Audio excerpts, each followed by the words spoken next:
வணக்கம். இன்றைக்கி நம்ம பார்க்க போகிற சமையல் என்னென்னு பார்த்தீங்கன்னா, ஒரு துவையல் ரெசிபி தான் பார்க்க போகிறோம். வேப்பம்பூ துவையல். இந்த துவையல் நம்ம சாதத்தோடு பிசைஞ்சு சாப்பிட்றதுக்கு நல்லாயிருக்கும். சைடிஷாகவும் தொட்டு சாப்பிட்லாம். சுகர் பேஷண்ட்டாக இருக்கிறவங்க இந்த துவையல் சாதத்தோடு பிசைஞ்சு ஒரு 2 பிடி டெய்லி சாப்பிட்டு வந்தீங்கன்னா உங்களுக்கு நல்ல சுகர் கண்ட்ரோல் ஆகும். சின்ன குழந்தைங்களுக்கு அடிக்கடி வயிற்று வலி பிரச்சனைலாம் இருந்துச்சுன்னா இந்த வேப்பம்பூ துவையல் செஞ்சு கொடுங்க. அந்த பிரச்சனைலாம் வரும். வாங்க அந்த அருமையான வேப்பம்பூ துவையல் எப்படி செய்யலாங்கிறத பார்க்கலாம்.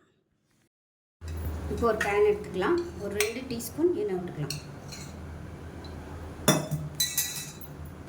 பேன் சூடானது ஒரு 4 வரமிளகாய் சேர்த்துக்கலாம். உங்களோட காரத்துக்கு தகுந்த மாதிரி சேர்த்துக்கோங்க. நான் 4 தான் எடுத்திருக்கேன்.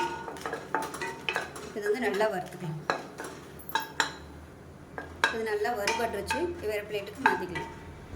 இப்போ அதே கடாயில் எண்ணெய் கொஞ்சம் இருக்குது. அந்த எண்ணெயிலே 1 டேபிள் ஸ்பூன் கடலைப்பருப்பு சேர்த்துக்கலாம்.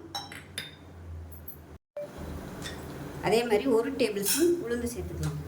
இது நல்லா செவக்கிற அளவுக்கு வறுத்துக்கலாம். இது கூடவே ஒரு 4 பல் பூண்டு சேர்த்துக்கலாம். அதோட ஒரு 5லேருந்து 6 சின்ன வெங்காயம் சேர்த்துக்கலாம்.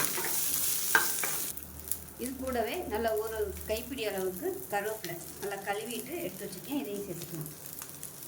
இதையும் சேர்த்து நல்லா முழு வறுத்துக்கலாம். இது கூடவே சின்ன நெல்லிக்காய் சைஸுக்கு புளியும் சேர்த்துக்கலாம். இப்போ கருவேப்பிலை நல்லா மொறுன்னு வந்துடுச்சு. இதில் 1/4 கப் அளவுக்கு வேப்பம்பூ காய வச்சது சேர்த்துக்கலாம். இது டிபார்ட்மெண்ட் ஸ்டோரில் கிடைக்கும். காஞ்ச வேப்பம்பூ கேட்டிங்கன்னா கிடைக்கும் உங்களுக்கு. கேஸ் அமர்த்திடலாம். அந்த சூட்லேயே வேப்பம்பூ வதங்கிடும். ஏற்கனவே அது ட்ரையாக காய வச்சு தான் வச்சுருக்கிறதுனால சீக்கிரமாகவே அது வறுபடும். அதனால் அந்த பேன் சூட்லேயே சேர்த்துக்கலாம். இது கூடவே ஒரு 2 டேபிள் ஸ்பூன் அளவுக்கு துருவன தேங்காய் சேர்த்துக்கலாம். இதையும் சேர்த்து நல்லா அந்த சூட்லேயே பரட்டி விட்டுருக்கேன். கேஸ் அமர்த்திட்டு தான் இது 2ஐயும் சேர்த்துருக்கேன் நான்.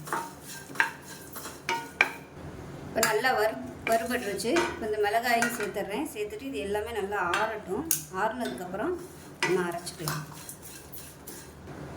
இப்போ இதுக்கு தேவையான உப்பு சேர்த்துக்கலாம். உப்பு கம்மியாக தான் பிடிக்கும் துவையலுக்குள்ள, அதனால் கம்மியாகவே சேர்த்துக்கோங்க. பத்தலைன்னா நைஸ் உப்பு சேர்த்துக்கோங்க. இப்போ பார்த்திங்கன்னா வேப்பம்பூ துவையல் ரெடி ஆயிடுச்சு. இந்தளவுக்கு அரைச்சிக்கோங்க. ஸோ இது நம்ம வேப்பம்பூ யூஸ் பண்ணியிருக்கிறதுனால கொஞ்சம் ஒரு மாதிரி நரன்னு தான் இருக்கும். வேறு பவுலுக்கு மாற்றிக்கலாம்.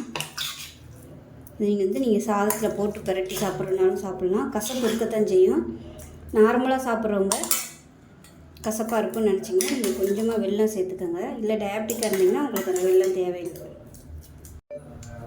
இப்போ நமக்கு அருமையாக ரெடி ஆகிடுச்சு. ஸோ இதே மாதிரியே நீங்களும் செஞ்சு பாருங்கள். ரொம்ப ஆரோக்கியமாக இருக்கும். வாரத்தில் ஒரு 2 நாளாவது இந்த மாதிரி வேப்பம்பூ வச்சு துவையல் செஞ்சு சாப்பிடுங்க. வயிற்றில் உள்ள பூச்சி இந்த மாதிரி இதுக்கெலாம் அது நல்ல ரிலீஃபாக இருக்கும். வயிற்று வலி சின்ன பிள்ளைகளுக்குலாம் வயிற்று வலி வரும்போது இது மாதிரி செஞ்சு கொடுங்க. ஸோ இந்த வீடியோ பிடிச்சினா லைக் பண்ணுங்கள், கமெண்ட் பண்ணுங்கள், சேனலை சப்ஸ்கிரைப் பண்ணுங்கள், பக்கத்தில் உள்ள பெல் பட்டனையும் ப்ரெஸ் பண்ணுங்கள். நன்றி.